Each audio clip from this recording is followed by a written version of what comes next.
வணக்கம். தனுசு ராசி சனி பெயர்ச்சி பலன்கள் 2026. 2026 மார்ச் மாதம் 6ஆம் தேதி சனி பகவான் பெயர்ச்சி பெற்று அர்த்தஷ்டம சனியாக அமருகிறார். அர்த்தஷ்டம சனி என்றால் ராசிக்கு 4ஆம் இடத்தில் அமரும்போது அர்த்தஷ்டம சனி. ராசிக்கு முன் ராசியிலும் பின் ராசியிலும் சனி பகவான் இருக்கும்போது 7.5 சனி. தனுசு ராசிக்கு 7ஆம் இடத்தில் சனி பகவான் சஞ்சாரம் செய்யும்போது கண்டக சனி. ராசிக்கு 8ஆம் இடத்தில் அமரும்போது அஷ்டமத்து சனி.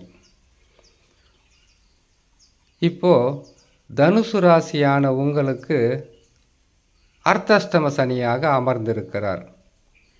4ஆம் இடத்தில் சனி பகவான் அமருகிறார் என்றாலே உடல் நலத்தில் பாதிப்பு வரும், மனநலம் பாதிக்கும், குடும்பத்தில் சந்தோஷம் இருக்காது, நோயின் தாக்குதல்கள் அதிகமாக இருக்கும், போராட்டமான வாழ்க்கையும் மன நிம்மதியற்ற சூழ்நிலையும், வருமானம் உங்களுக்கு நினைத்தவாறு கிடைக்காமல் கடுமையான போராட்டங்களுக்கு பிறகு, அதிகப்படியான உழைப்புக்கு பிறகு கஷ்டங்களால் துவண்டு அமருகின்ற நேரத்தில் உங்களுடைய எதிர்பார்ப்புகள் நிறைவேறும்.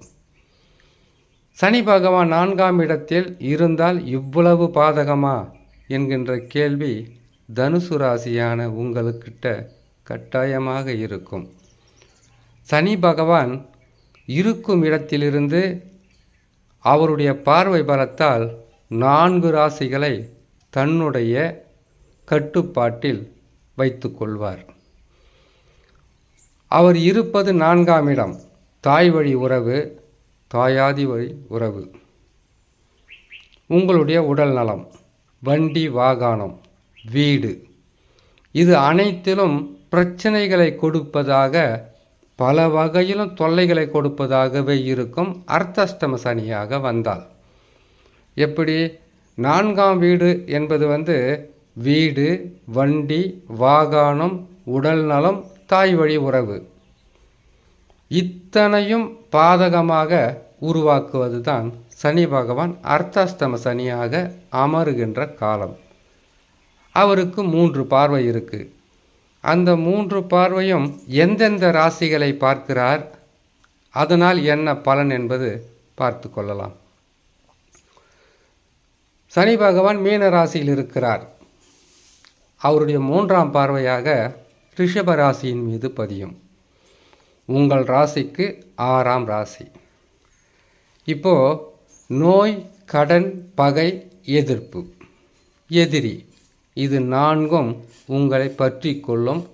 அளவுக்கு அதிகமான பிரச்சனைகள் வரும்.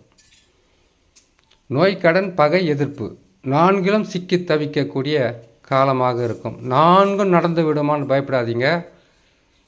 4இல் ஒன்றாவது சந்தித்தே ஆக வேண்டும்.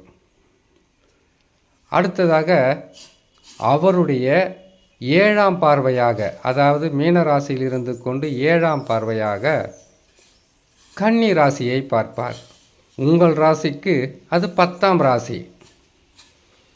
10ஆம் ராசியில் சனி பகவானின் பார்வை படுவதால் தொழிலில் முன்னேற்றம் இருக்காது, வருமானம் வராது, பல வகையிலும் உங்களுக்கு பிரச்சனைகளை கொடுக்கும், மன நிம்மதியில்லாத சூழ்நிலையை கொடுக்கும், எண்ணற்ற மனக்கவலையும், வேலையை செய்யலாமா செய்ய வேணாவா என்கின்ற பிரச்சனைகளை கொடுப்பது மட்டும் இல்லாமல், மேல் அதிகாரிகளோ இல்லை உங்களுக்கு மேலே வேலை செய்கிறவங்களோ இல்லை நீங்களே கூட முதலாளியாக இருந்தாலும் உங்களுடைய வார்த்தைகளும் உங்களுடைய செயல்களும் மற்றவர்களுக்கு பிடிக்காமல் போய் அதனால் மன வேற்றுமைகளும் வெறுப்பும் உருவாகும்.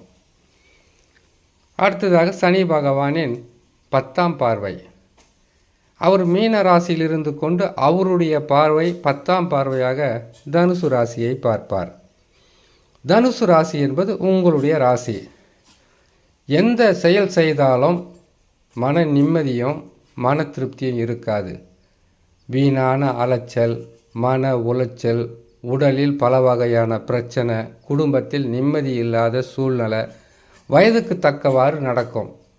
இப்போது இளம் வயதில் இருப்பவர்களுக்கு ஒரு வகையான பலன்கள், திருமணமானவர்களுக்கு ஒரு வகையான பலன்கள், திருமணமாகி குடும்பத்துடன் இருப்பவர்களுக்கு ஒரு நிலையில் பலன்கள், குடும்பத்தில் வாழ்க்கையில் குடும்ப தலைவனாக இருந்து வயதான காலத்தில் அமர்ந்து கொண்டிருந்தால் அந்த நேரத்தில் ஒரு பலன்கள். ஏன்னு கேட்டிங்கன்னாக்கா, இளம் வயதுனாக்கா முதல் முறையாக வர்ற அர்த்தாஷ்டம சனியாக இருக்கும்.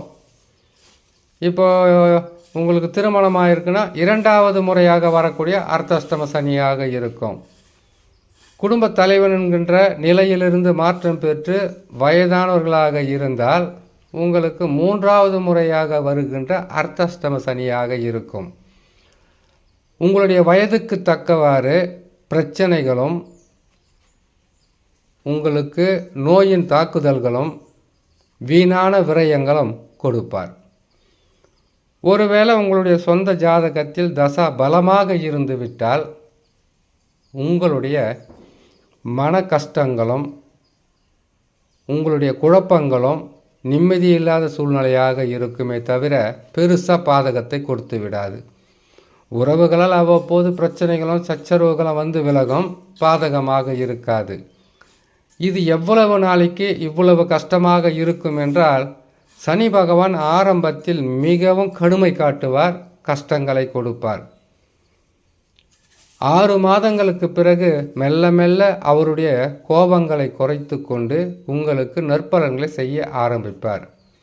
இந்த நேரத்தில் குரு பலம் மிகவும் அவசியம். தனுசு ராசியானவங்களுக்கு குரு பலமும் இப்போ இருக்கிற சூழ்நிலையில் இல்லை. குரு பகவான் 8ஆம் இடத்திலிருந்து வக்கரம் பெற்று 7ஆம் இடத்தில் இருக்கிறார். நன்மையும் தீமையும் கலந்தே நடக்கும்.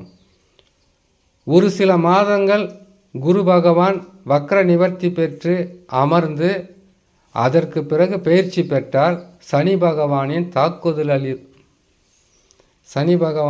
தாக்குதலில் இருந்து உங்களை காப்பாற்றுவதற்கு குரு பகவான் முயற்சி செய்வார். ஆகையால் தனுசு ராசியான நீங்கள் பொறுமை, நிதானம், இறை நம்பிக்கை, குலதெய்வ வழிபாடு இதை செய்து கொண்டு வந்தால் பெரிய பாதகங்களிலிருந்து உங்களை காப்பாற்றி கொள்ளலாம் என்று சொல்லி இன்னொரு நல்ல பதிவில் உங்களை நான் சந்திக்கிறேன். நன்றி, வணக்கம்.